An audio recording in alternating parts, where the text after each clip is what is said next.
Continuamos con el estudio del uso de la ley, mejor dicho, del evangelismo bíblico. Evangelismo bíblico. Amén. Es el curso que hoy es nuestro tercer miércoles. Hemos visto 2 sesiones de este curso,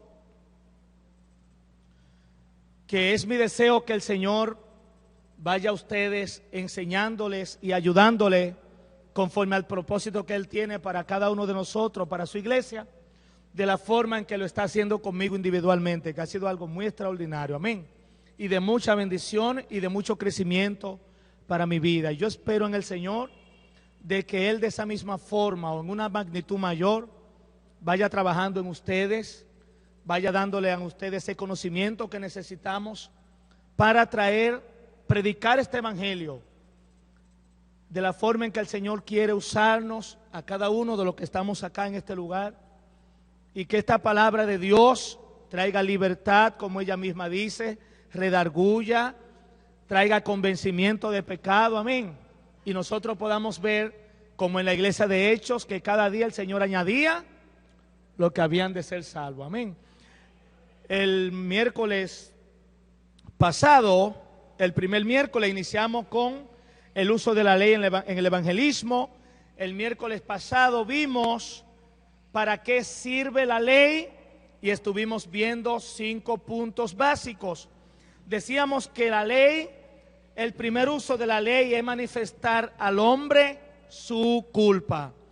En el punto número 2 que vimos el miércoles pasado, decíamos que la ley sirve para aniquilar toda esperanza de salvación fuera de Cristo. La ley sirve para aniquilar toda esperanza. Todo aquel que cree que puede encontrar salvación fuera de Cristo, a través de la ley de Dios vemos que es el único que puede librarnos y que pudo librarnos de esa ley y traernos a Cristo. En el punto número 3 vimos que la ley muestra al hombre la miseria que recae sobre él a causa del pecado.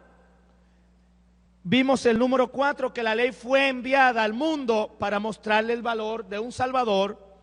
Y terminamos con el punto número 5, que la ley fue enviada al mundo para evitar que los cristianos confíen en la justicia propia, en su propia justicia, sino que la misma palabra de Dios, donde quiera que se mueve, nos lleva a Cristo. Amén. Y en esta noche vamos entonces a continuar con la sección número 3 de este evangelismo, de este curso, y lleva por título Examinándonos antes de evangelizar a otros. Examinándonos antes de evangelizar a otros. Amén. Los primeros 2 encuentros que vimos, era muy práctico quizás de nosotros mirar cómo evangelizar a otros y traerlos a Cristo usando la ley en el evangelismo. En este estudio de esta noche vamos a examinarnos nosotros mismos a través de esa ley, de ese libro abierto, la ley de Dios, la palabra de Dios. Amén. Examinándonos a nosotros antes de evangelizar a otros. Gloria al Señor. Y 2 de Corintios, capítulo 13, verso 5, dice: examinaos a vosotros si estáis en la fe. Dice esa versión, la Biblia Dios habla hoy. Examínense ustedes mismos para ver si están firmes en la fe. Nosotros tenemos que examinarnos a la luz de la palabra para ver si estamos en la fe, si los frutos espirituales que lleva un cristiano están presentes en nosotros. Si realmente, como decía Pablo a los romanos en la carta, en el capítulo 12, si nosotros hemos sido transformados y hemos tenido un entendimiento nuevo con esta palabra de Dios, que veíamos que es el espejo nuestro para nosotros vernos a nosotros mismos. Entonces dice esta palabra: pónganse a prueba. ¿No se dan cuenta de que Jesucristo está en ustedes? A menos que hayan fracasado en la prueba. Dice la versión Reina Valera 1960, a menos que sean reprobados o que hayan sido reprobados. Así que la ley de Dios no solamente es luz para nosotros predicarle a otro, sino que esa misma palabra también nos ayuda a nosotros a examinarnos a nosotros mismos. Amén. El pensamiento clave de este estudio, de este tema de examinándonos a nosotros mismos es: en la misma proporción en que la iglesia es santa, o sea, en la misma proporción en que nosotros somos santos y andamos en santidad, en esa misma proporción nuestro testimonio por Cristo será poderoso. Entonces se nos exige a nosotros que si predicamos este evangelio, si estamos en la fe, tenemos que examinarnos a la luz de esa palabra para ver si realmente estamos en la fe. Porque la iglesia está llena de personas que creen que son cristianos, amados, y no son cristianos. Y tendrán sorpresa en el día del juicio, porque se les dirá: nunca os conocí. Señor, en tu nombre íbamos a la iglesia todos los días, predicábamos en tu nombre hasta milagro. Nunca los conocí, apartaos de mí. Amén. Entonces necesitamos examinarnos a la luz de esta palabra. Amén. Gloria a Dios. Vamos a conocer un personaje que lleva por nombre Don Bueno. Ismael, ayúdame con el audio. Amén. Vamos a ver qué dice ese video. Con ustedes, Don Bueno. ¿Crees que eres bueno? No has conocido a Don Bueno. Don Bueno es muy bella persona. Trato de hacer lo correcto. Él es tan bueno que si las buenas personas van al cielo, él sería el primero en la fila. No es para tanto. Don Bueno, ¿has guardado los 10 mandamientos? ¿Te importa si vemos algunos? Claro que sí. Vamos a ver así. ¿Qué tan buena persona eres? Pues sí. Aquí hay uno. No mentirás. ¿Alguna vez has dicho alguna mentira? Pues sí. ¿Quién no? ¿Cómo llamas a alguien que dice mentiras? Mentiroso. Veamos otro mandamiento. No robarás. ¿Has robado algo aunque sea una vez? No. Pero me acabas de decir que eres un mentiroso. Bueno, robé algunos dulces cuando era niño. ¿Y cómo llamas tú a alguien que roba? Ladrón. Probemos otro mandamiento. No cometerás adulterio. Ese es fácil. Nunca he engañado a mi esposa. Hola, guapo. ¡Oh, nena! Jesús dijo que si ves a una mujer con deseo, has cometido adulterio con ella en tu corazón. ¿Sí? Uno más. No utilizarás el nombre del Señor tu Dios en vano. ¿Alguna vez has utilizado el nombre de Dios sin respeto? ¡Oh, Dios Eso, señor Don Bueno, se llama blasfemia. Dios te ha dado la vida y todo lo que tienes, y tú lo has arrastrado por los suelos. Don Bueno, has admitido que eres mentiroso, un ladrón, un blasfemo y un adúltero de corazón. Y son solo 4 de los 10 mandamientos. Sí, no soy perfecto. De hecho, es peor que eso.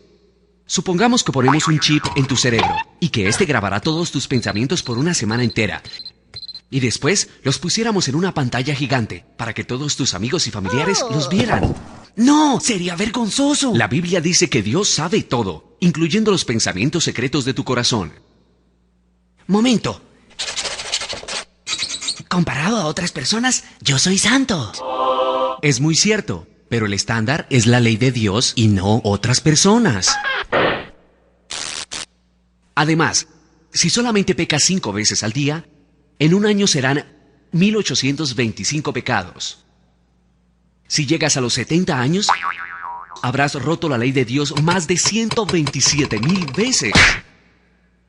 Tendrás que dar cuenta por cada pecado en el día del juicio del que la Biblia dice, cada uno dará cuentas a Dios de sí mismo. Dios me perdonará, ¿verdad? Tratemos eso en la corte.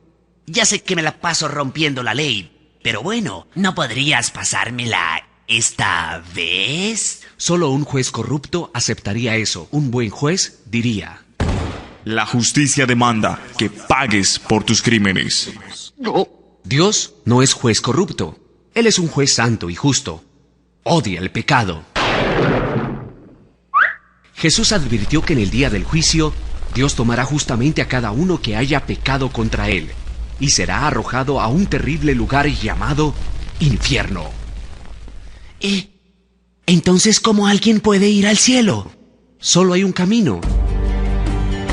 Dios ama tanto al mundo que mandó a su Hijo Jesús a vivir una vida perfecta. Después Jesús se ofreció para tomar el castigo de pecadores culpables. Fue azotado, golpeado y clavado en una cruz. Murió por tus pecados para que la justicia pudiera ser satisfecha y así quedaras en libertad. Después Jesús se levantó de la tumba y venció a la muerte. Don Bueno, no puedes ganarte la vida eterna. Es un regalo de Dios para todos los que se humillen y vengan a Jesús. Él te perdonará, te lavará y te dará un corazón con nuevos deseos. La Biblia dice, si alguien está en Cristo, es una nueva criatura. Entonces, deja de vivir para ti mismo, dale la espalda a tus pecados y ven a Jesús. Después, lee tu Biblia y obedece lo que leas. Encuentra una iglesia que te ayude a crecer. Y ahora, anda y dile a los demás esta buena noticia. Amén. Amén. Así que quería compartir ese video de Don Bueno. Él era una persona buena. Me acordó la historia de Jesús del rico, del joven rico. Él había guardado los mandamientos desde su juventud. El Señor le dice, ok, una cosa te falta, vende todo lo que tienes y dalo a los pobres y ven y sígueme. Entonces dice la palabra que se fue triste. Amén. La buena noticia de nosotros que vivimos en Cristo es que Jesús pagó ese precio, amado, y nos libró de esa ley. Y cada vez que usted se mira la ley de Cristo y se mide por esa ley, usted más atesora al Cristo que lo salvó. Más atesora que es salvo por gracia, que es salvo por la fe, de que alguien se decidió pagar para que nosotros hoy tengamos vida eterna. Amén. Hoy vamos a estar viendo, vamos a iniciar con los 10 mandamientos. Vamos a basarnos en el libro de Éxodo, capítulo 20. Amén. Dice la palabra de Dios. Y habló Dios todas estas palabras diciendo, Éxodo 20, versículo 2, yo soy Jehová tu Dios que te saqué de la tierra de Egipto, de casa de servidumbre. No tendrás dioses ajenos delante de mí, no te harás imagen ni ninguna semejanza de lo que esté arriba en el cielo, ni abajo en la tierra, ni en las aguas debajo de la tierra. No te inclinarás a ellas, ni las honrarás. Porque yo soy Jehová tu Dios, fuerte, celoso, que visito la maldad de los padres sobre los hijos hasta la tercera y cuarta generación de los que me aborrecen. Y hago misericordia a millares, a los que me aman y guardan mis mandamientos. No tomarás el nombre de Jehová tu Dios en vano, porque no dará por inocente Jehová al que tomare su nombre en vano. Acuérdate del día de reposo para santificarlo. 6 días trabajarás y harás toda tu obra, mas el 7º día es reposo para Jehová tu Dios. No hagas en él obra alguna, tú ni tus hijos, tú ni tu hijo, ni tu hija, ni tu siervo, ni tu criada, ni tu bestia, ni tu extranjero que está dentro de tus puertas. Porque en 6 días hizo Jehová los cielos y la tierra, el mar y todas las cosas que en ellos hay, y reposó en el 7º día. Por tanto, Jehová bendijo el día de reposo y lo santificó. Honra a tu padre y a tu madre, para que tus días se alarguen en la tierra que Jehová tu Dios te da.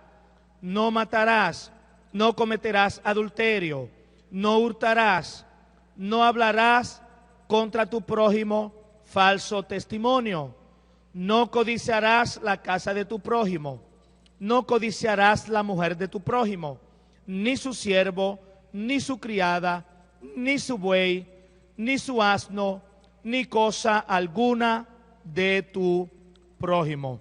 Gloria a Dios, amén. Así que en esta noche vamos a estar basándonos en esos 10 mandamientos. Vamos a estar viendo detalladamente cada uno de ellos y vamos a desarrollar y a entrar en ellos. Recuerde, examinándonos nosotros antes de evangelizar a otro. ¿Cómo estamos nosotros caminando delante de Dios? Si ahora mismo nosotros, amados hermanos, nos hacemos un autoanálisis, ¿cómo está usted caminando delante de su Dios? Si el Señor ahora mismo le dice, o lo llama adelante y le muestra, mira, déjame ver tu disco duro, ¿verdad? ¿Cómo estamos nosotros delante de Dios? Es necesario no solamente que nosotros reflexionemos hoy que estamos iniciando ese estudio, sino que nosotros diariamente a la luz de la palabra y en oración vengamos delante de Dios y nos examinemos a la luz de Cristo. Un predicador dijo: cuando la ley es ordenada en el monte Sinaí, aún el propio monte tiembla con miedo. Relámpagos y truenos forman el cortejo de esas terribles sílabas que ablandan los corazones de Israel. Todo el Sinaí humeaba, Jehová resplandeció desde el monte de Parán, y de su boca salió una ley ardiente para ellos. Era una ley terrible, aún en el momento en que fue dada. Y desde entonces, de ese monte Sinaí, ha bajado una terrible lava de venganza para inundar, para destruir, para quemar y para consumir a toda la raza humana, si no fuera porque Jesucristo ha detenido ese terrible torrente y ha ordenado a sus olas de fuego a que se queden quietas. Ese cordero inmolado, amado, esa ley que fue dada en el monte Sinaí, que la palabra dice que cuando el Señor hablaba eran truenos, y fue tanto el espanto en ese monte cuando se daba la ley, que después el pueblo optó ¿por qué? Por usar a Moisés como intermediario. Él le dijo al pueblo, el pueblo le dijo a Moisés: mira, habla tú con nosotros para que el Señor nos no consuma. Esa ley fue enviada para nosotros, amado, para vivir bajo ella y obedecerla y estar acorde a esa ley. Pero sabemos que como el mismo Pablo dice, era imposible que nosotros podamos obedecer la ley. Era imposible que nosotros podamos vivir bajo el estándar de la ley de Dios, de esos 10 mandamientos. Por eso viene Cristo entonces y paga el precio de culpabilidad de esa ley, que lo que clama es la sangre del pecador. Y entonces Él muere en una cruz para que nosotros podamos vivir bajo la gracia, contemplando la ley que nos lleva ¿a quién? A Cristo. Entonces, esos 10 mandamientos, el primer mandamiento dice: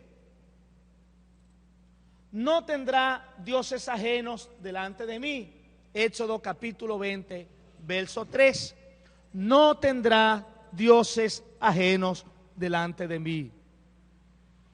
Dios cuando nos llama, nosotros decimos: tú eres mi Señor y mi Dios. Por eso el Señor es suficiente. No podemos entonces nosotros caminar con Dios como opción, pero también apoyándonos y apoyando nuestra esperanza y nuestra fuerza en otros dioses. No podemos nosotros caminar contemplando otros dioses paralelo al Dios que murió por cada uno de nosotros, al que nos hizo, al que nos salvó, al que nos llamó. No tendrás dioses ajenos delante de mí, iglesia. Y nosotros muchas veces, o no muchas veces, en reiteradas ocasiones, nosotros nos olvidamos de que el Señor es suficiente y comenzamos a desarrollar en nuestras vidas dioses paralelos al Dios Santo que nos ha llamado a cada uno de nosotros. Y se nos olvida que Dios no comparte su gloria con nadie, que no hay espacio en nuestro corazón para otro Dios. Dios es suficiente. Dios debe ser único. El Señor debe ser el único norte, lo único que tenemos en nuestras vidas, suficiente para cualquiera que sea la situación por la que nosotros estamos atravesando. No hay nada que nosotros tengamos, que podamos pasar, que Dios no sea suficiente. El pueblo de Israel tuvo muchos dioses en su vida, dioses quizá que fueron palpables, hicieron becerro de oro, sirvieron a Balaales, sirvieron a muchísimas estatuas y dioses. Nosotros quizá podemos decir, bueno, yo no tengo a San Juan, San Mateo, San qué sé yo quién en la habitación colgado, pero cuando examinamos nuestro corazón a la luz de esa palabra, nos damos cuenta que tenemos muchos dioses ocupando el lugar que le corresponde a Dios en nuestra vida. Examinándonos a nosotros mismos, examinándonos a nosotros antes de evangelizar a otro. Yo no puedo decirle a una persona, mira, pon tu esperanza en Dios, el Señor es suficiente, Él te salvará, Él será tu Señor y Salvador. Cuando nosotros tenemos dioses y tenemos a Dios, solamente Dios, pero de nombre. Es mi Dios, pero es de nombre solamente.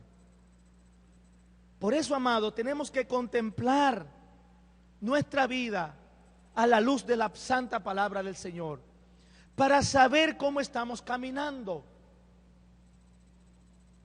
A veces nosotros podemos pensar que una camisa nos queda bien, pero no nos hemos mirado al espejo. Cuando nos miramos al espejo, nos damos cuenta que no nos queda tan bien como nosotros pensábamos. Entonces, ¿qué hacemos? A través de ese espejo, nos cambiamos la camisa y nos ponemos la camisa correcta. De la misma forma que a veces creemos, no, yo estoy bien. No, el Señor es mi Dios, pero tus hechos lo demuestran. Tu caminar diario con Dios demuestra que el Señor es el único que tú tienes en tu corazón. Cuando vienen problemas en el trabajo, en la familia, ¿te refugias en Dios? Cuando te quedas sin empleo, Él sigue siendo tu Señor. Cuando Él te llama a servirle, ¿sigue siendo tu Dios, tu único Dios? Cuando te demanda más tiempo del que tú está programado en tu cerebro que debe dar, ¿sigue siendo tu Dios?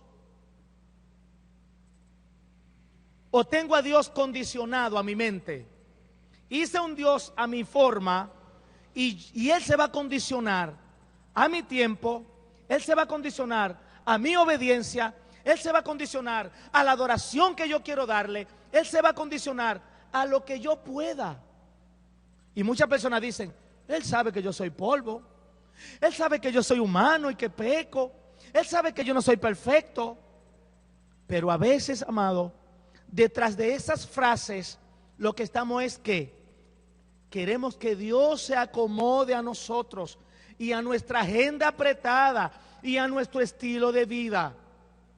Entonces, eso va mucho más allá de lo que nosotros podamos imaginar y lo que nuestra mente pueda dictarnos como bueno. No tendrá dioses ajenos delante de mí. Va mucho más allá de mirar al pueblo de Israel cuando se inclinaba a una estatua, porque nosotros en muchas ocasiones tenemos dioses a los cuales estamos sirviendo. Como decía la palabra que vimos en Corintios, examinémonos a nosotros a ver si estamos en la fe, a menos que seamos reprobados. Si decimos que somos cristianos, si decimos que somos siervos de Dios, Y si vamos a llevar una palabra, un evangelio santo de Cristo, lo primero que tenemos que hacer es que examinarnos a nosotros mismos. Examinarnos a la luz de la palabra de Dios.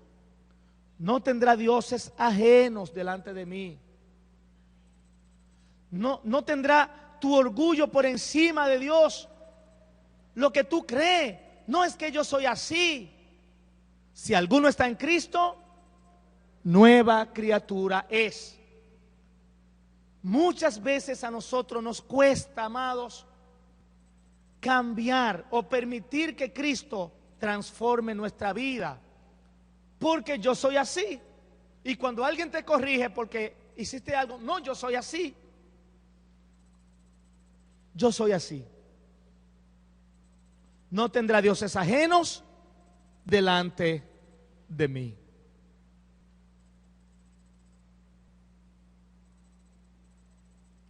El segundo mandamiento que vamos a ver en esta noche: no te harás imagen. Vamos al verso 4 de Éxodo para leerlo completo.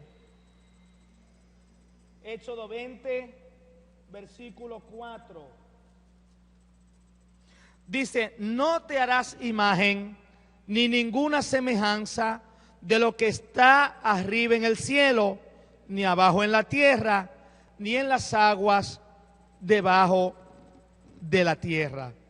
No te harás imagen. No te harás imagen. Éxodo 24.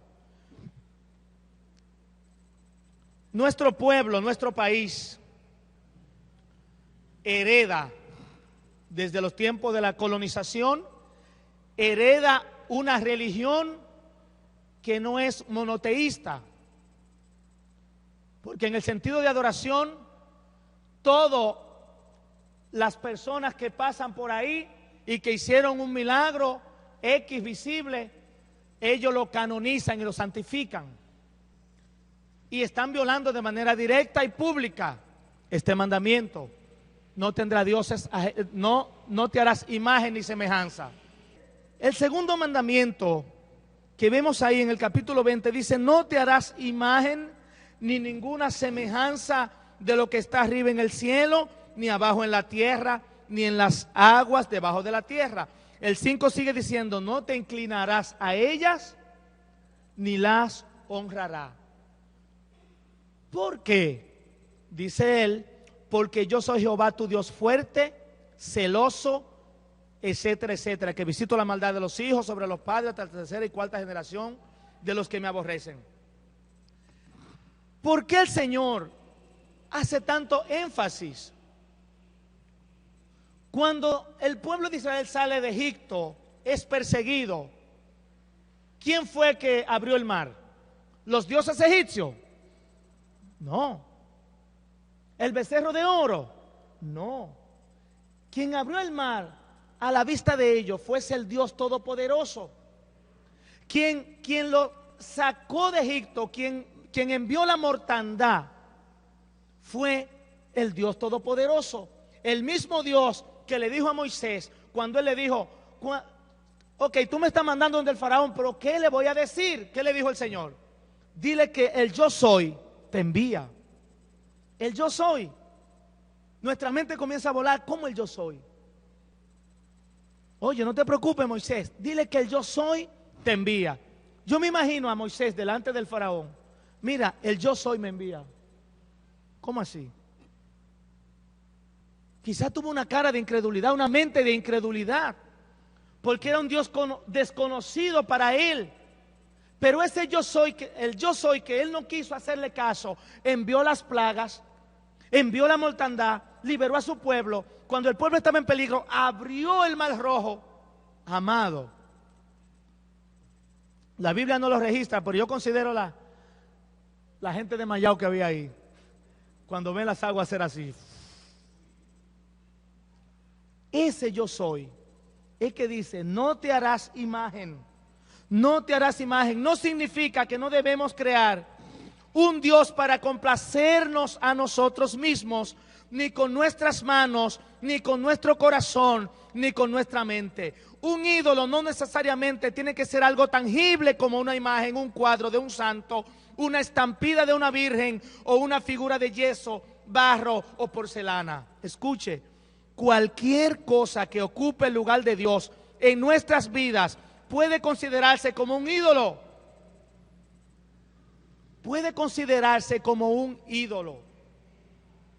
Y muchas veces en ese lugar de Dios, al Dios que debemos nosotros adorar, a veces adoramos una prenda de ropa, a veces adoramos un trabajo, a veces adoramos un carro nuevo, a veces adoramos un apartamento. Y lo que yo honro y adoro en mi corazón es eso. Pero también a veces adoramos el dinero. Porque si no adoráramos el dinero, no se nos hiciera tan difícil diezmar, dar una ofrenda voluntaria, ayudar a un hermano que tiene una necesidad.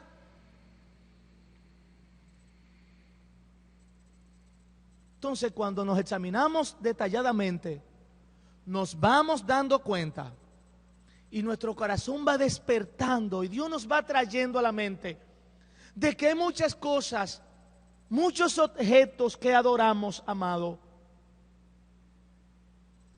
y que nuestra adoración, que es al Señor, se la damos e invertimos nuestra energía y nuestro tiempo a figuras de barro y yeso. Examinándonos a nosotros mismos antes de evangelizar a otros. ¿Cómo podemos entonces predicar esta santa palabra de Dios si antes nosotros no hemos sido convencidos de lo que Dios dice y de lo que Dios quiere tratar con nosotros? Estamos en un año de reforma en nuestra vida y esa reforma, amado, le va a llevar a usted a tener que hacer muchos ajustes.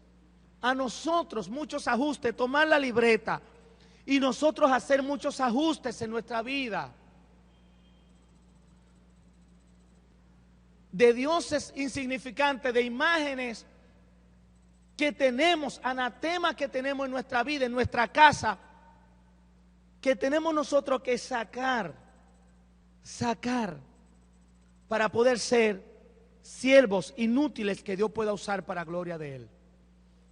Todo lo que buscamos con esto, amado, no es darnos gloria a nosotros. Ya nosotros lo sabemos desde que comenzamos, desde que vinimos a Cristo, de que nosotros no somos importantes. Pero donde estamos nosotros, dice la palabra que somos luz, que somos sal de la tierra, luz del mundo, y que una lámpara no se enciende y se pone debajo de la mesa, sino que se pone en un lugar alto para que alumbre. Donde usted y yo estamos, donde usted y yo nos movemos, tenemos que ser luz, la luz de Cristo, pero tenemos que ser ¿qué? Luces transparentes, hombres y mujeres que caminen transparente, conforme a la santa palabra de Dios. No se nos exige menos.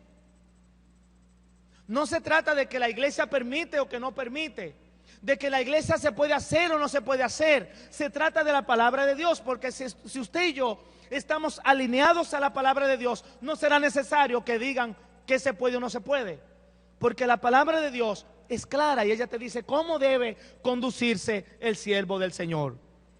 Amén, iglesia. Necesitamos examinarnos a la luz de esta palabra, mirar nuestro corazón, qué hay en ello, cuál es la motivación, quién es.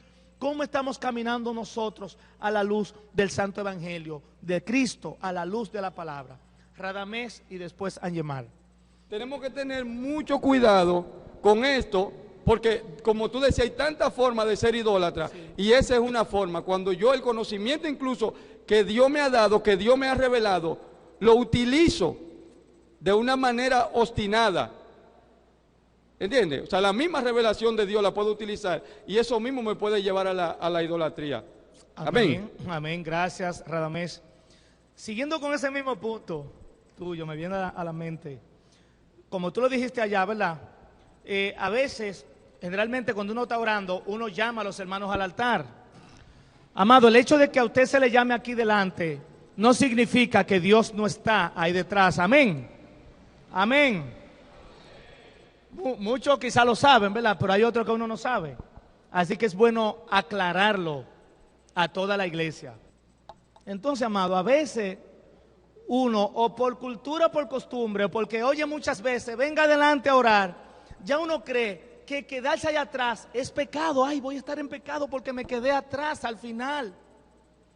O si ve un hermanito en un culto un domingo, todo el mundo postrado y hay alguien que está paseándose por ahí con los ojos abiertos, puede ser, amado, que en su corazón usted comience a tejer un pensamiento, como decía Abelito, manévolo, diciéndole poco espiritual a un hermano que está ahí orando y haciendo un trabajo. ¿Qué está haciendo? Porque usted lo ve dando vuelta ahí, pero no es paseando ni pendenciando, es haciendo un trabajo asignado. Y usted cree que él no está orando y que no está bien, o llaman al altar y quizás yo me quede ahí porque tengo una condición, y quizás usted mira para atrás y se siente como la oración del fariseo y el publicano, que el fariseo decía: Señor, te doy gracias porque no soy como ese que está ahí al lado. Yo ayuno, yo oro 3 veces al día, doy el diezmo de todo lo que tengo. Se sentía, ay, yo soy el mejor. A veces usted está delante y usted mira para atrás y ve uno sentado y dice: wow, qué poco espiritual. Entonces hay que tener cuidado, amado, con todo eso. Por eso le decía, en este segundo punto, que nosotros tenemos que examinarnos cuidadosamente. Cuidadosamente. Porque a veces creemos que el estar en una posición X estoy más cerca de Dios. Y quizás muchos pensaban que Dios solamente está aquí en el altar y por eso quiero acercarme, o hay que correr para recibir la bendición que Dios tiene para mí hoy ahí. Ahora, todos los extremos son malos, ¿verdad? Ah, pues como el altar Dios no está y está en todo aquel lugar, me voy a quedar allá. O cuando le llame, alguien esté orando y le llame: venga, hermano, vamos a orar aquí delante. No, Henry dijo en un estudio que yo me podía quedar allá atrás. No voy a ir a orar. Voy a orar desde mi banco. Todos los extremos son malos. Viva una vida espiritual en equilibrio con la palabra de Dios. Porque mire qué cosa. Nosotros sabemos que usar pantalón no es pecado, ¿sí o no? Alisarse, usar arete.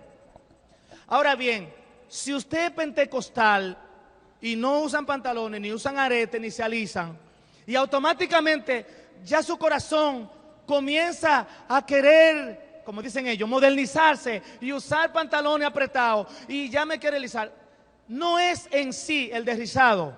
¿Dónde está el problema? En la motivación de su corazón. Por eso, amado, es necesario estar siempre, mire, sumiso a recibir la palabra de Dios con mansedumbre. La experiencia nos dice que el Señor todos los días tiene algo nuevo, aun sea de la misma palabra. Que cada día usted la lee y el Señor le da algo nuevo. Porque como decía Radamés, a veces también usted desestima el estudio. Eso yo me lo sé, eso yo lo vi de aquel lado. Dios hoy puede hablarle algo que quizá usted no logró escuchar, o no, Dios no trató con usted de aquel lado. La palabra de Dios es viva y eficaz. Viva, aviva nuestros corazones, y eficaz, suficiente. Amén. Angemar.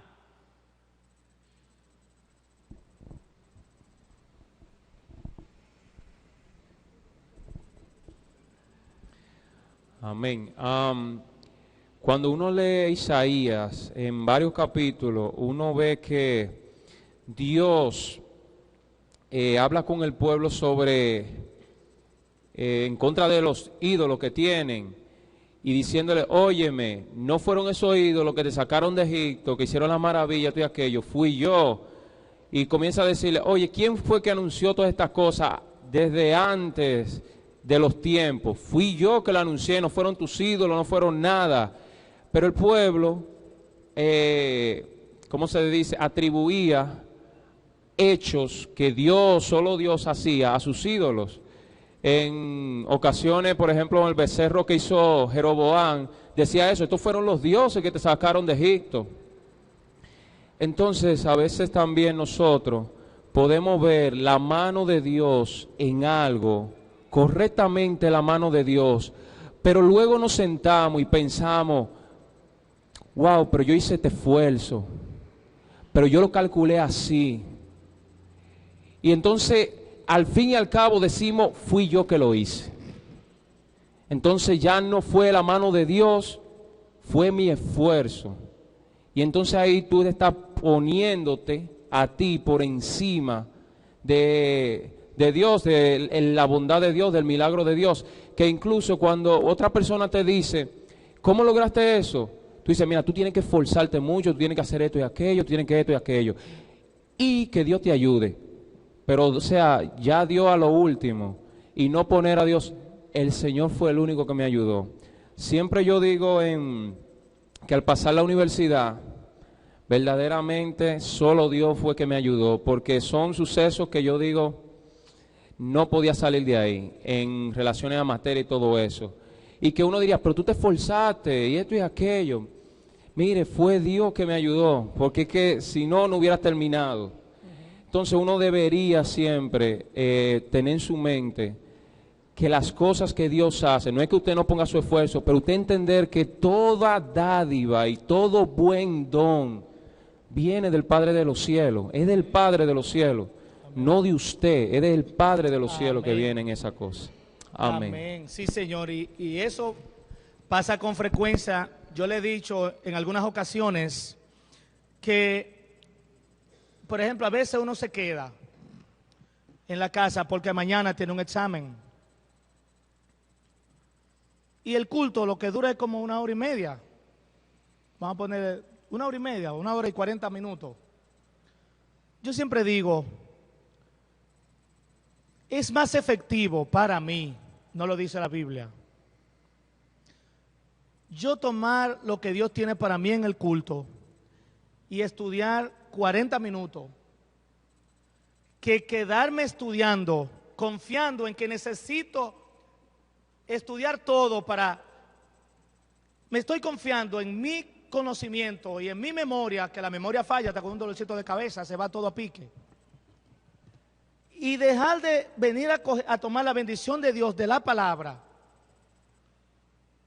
por dedicar 1 hora y 40 minutos.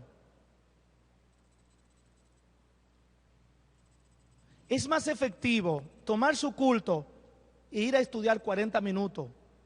Porque como decía Yemar, nosotros lo que hemos estudiado, principalmente con algunos profesores que uno se consigue, amado, solo un milagro de Dios.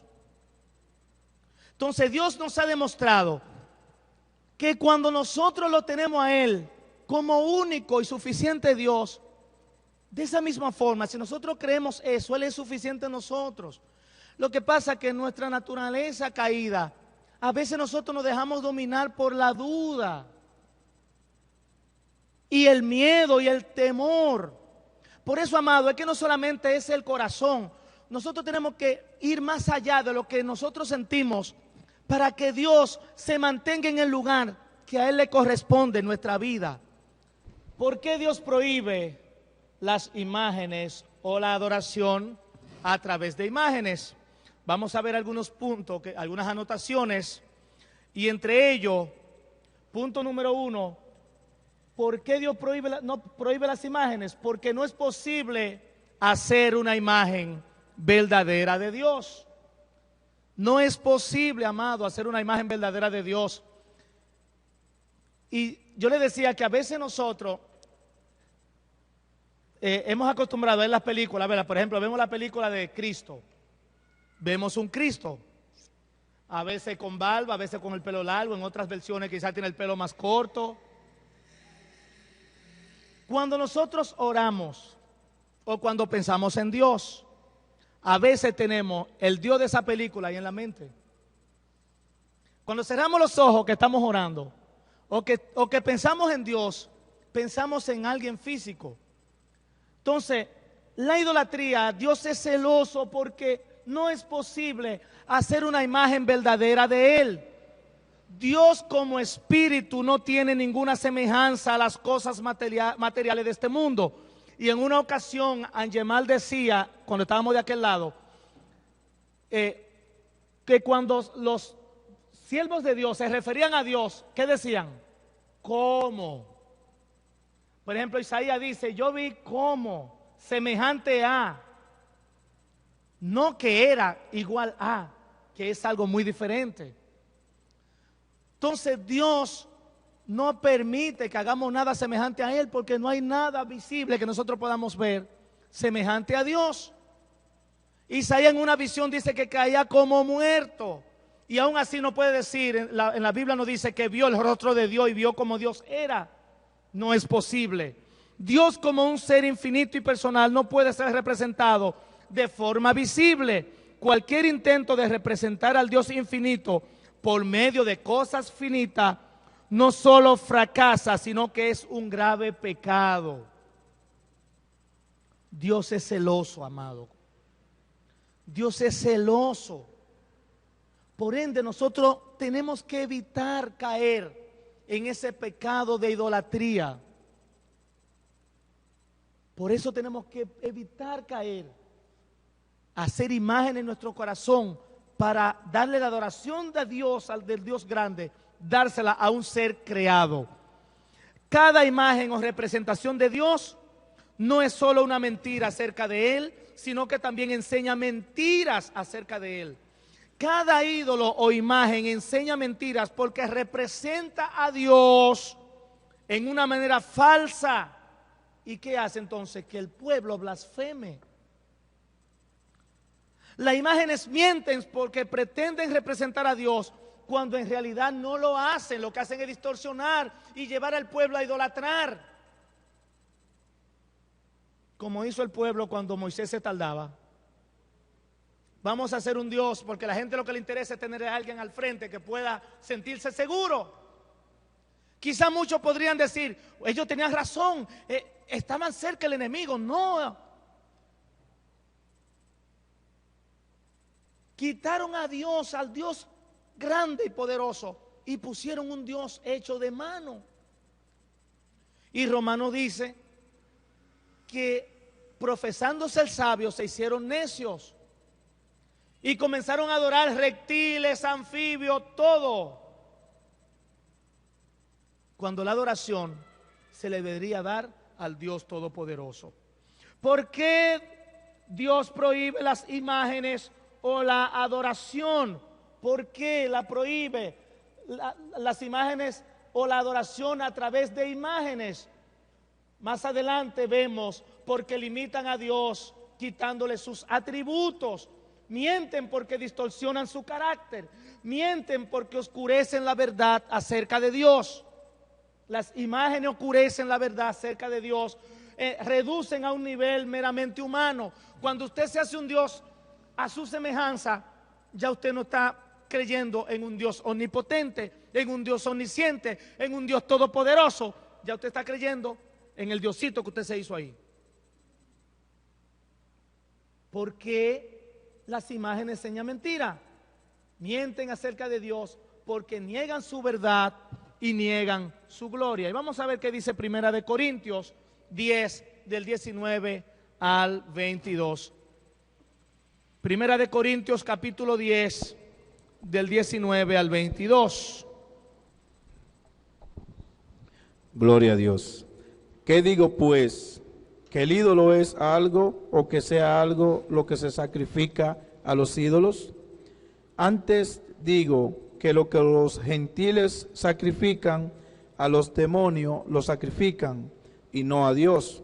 Y no quiero que vosotros os hagáis partícipes con los demonios. No podéis beber la copa del Señor y la copa de los demonios. No podéis. Amén. Mire qué dice. Sacrificar a ídolos. Le está diciendo ahí que lo están haciendo ¿a quién? Al demonio. Obviamente la adoración o es para Dios o es para el diablo. Si no adoramos a Dios, ¿a quién adoramos? Dios nos libre y nos guarde. El idólatra no sacrifica adoración a Dios, sacrifica adoración al diablo. Entonces Pablo está diciendo, ¿es el ídolo algo? Antes digo que lo que los gentiles sacrifican, a los demonios lo sacrifican y no a Dios. Y no a Dios. Y dice el 21, no podéis beber la copa del Señor y la copa de los demonios. No podéis participar de la mesa del Señor y de la mesa de los demonios. Aquellos que quieren acomodarse a lo que ellos piensan y no a lo que Dios dice, están en problemas, amados. Porque no podemos estar sirviendo a Dios y sirviendo al mundo, sirviendo a Dios y sirviendo a mi Dios personal. Por eso, cuando venimos a Cristo, ¿qué nos dice el Señor? Tenemos que renunciar a todo, renunciar a todo. Renunciar a todo. No podemos servir a dos señores, porque amaremos a uno y menospreciaremos a otro. Amaremos a uno y menospreciaremos a otro. Si venimos a Cristo, vamos a adorar solo a Cristo. ¿Por qué Dios prohíbe las imágenes o la adoración a través de estas? Punto número 3, porque destruyen la naturaleza de la verdadera adoración. Destruye la naturaleza, la idolatría, amado, destruye la naturaleza de la verdadera adoración. Y uno de los problemas graves que tiene la iglesia del Señor en este tiempo, amado, es que no está escudriñando la Biblia, no está escudriñando la palabra, y por ende, todo el que se levanta en la televisión con mega iglesia y que es famoso y que los mensajes son buenos para mí, que yo creí que fue el mensaje del mundo, nosotros lo damos por bueno y válido, aunque esté totalmente opuesto a la palabra. ¿Por qué? Porque no estamos leyendo la palabra de Dios. La leemos cuando nos alcanza el tiempo, una vez a la semana, 2 veces a la semana, o solamente la abro los domingos cuando vengo acá.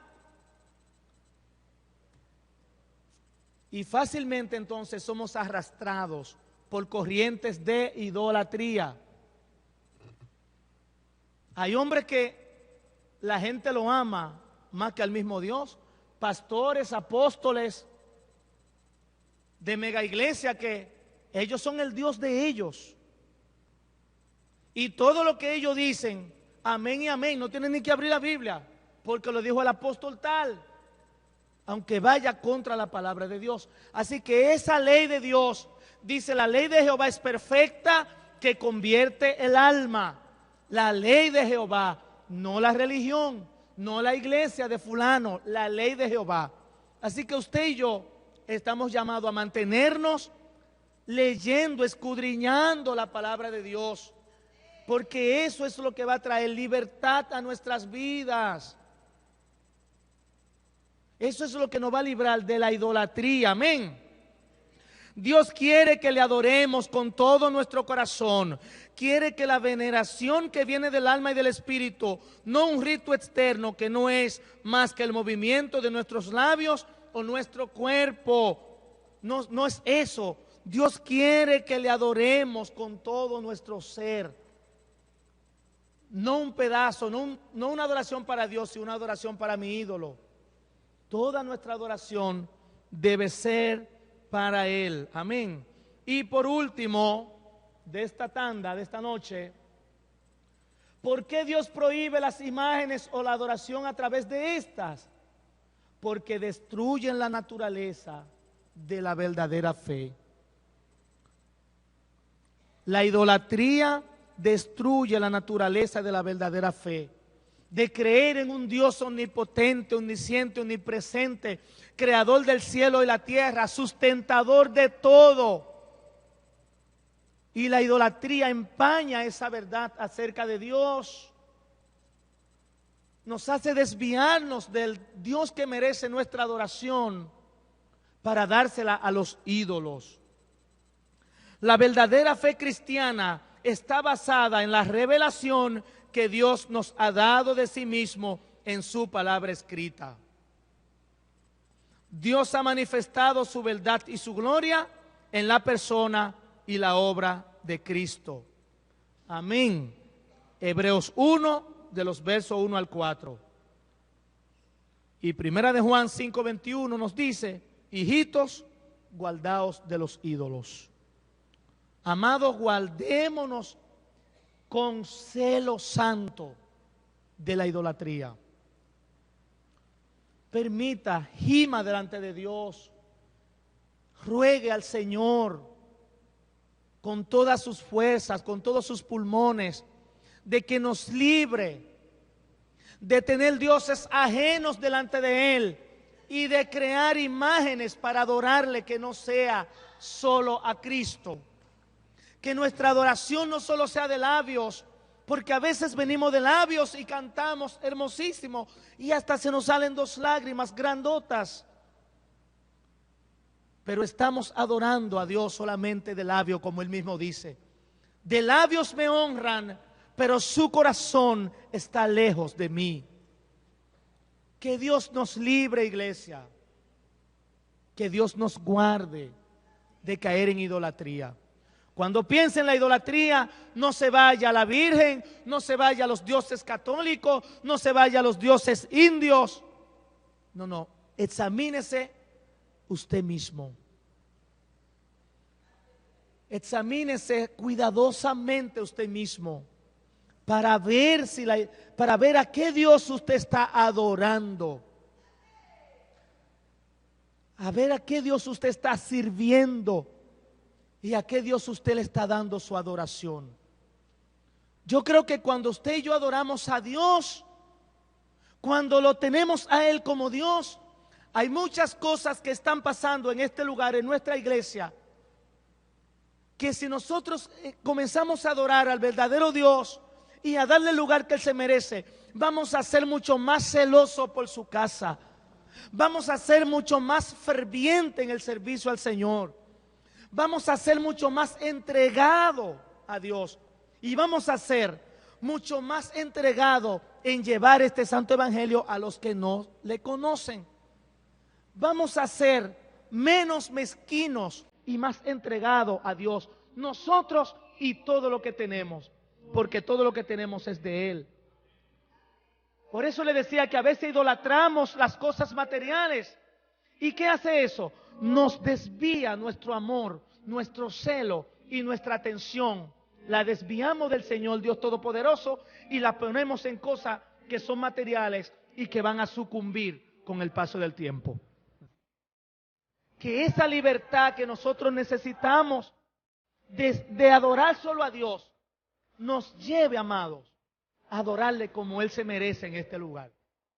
Nos lleve a servirle como Él se merece en este lugar. Nos lleve a dar todo lo que tenemos para su gloria como Él se lo merece en este lugar. Y seamos celosos con la casa del Dios Todopoderoso.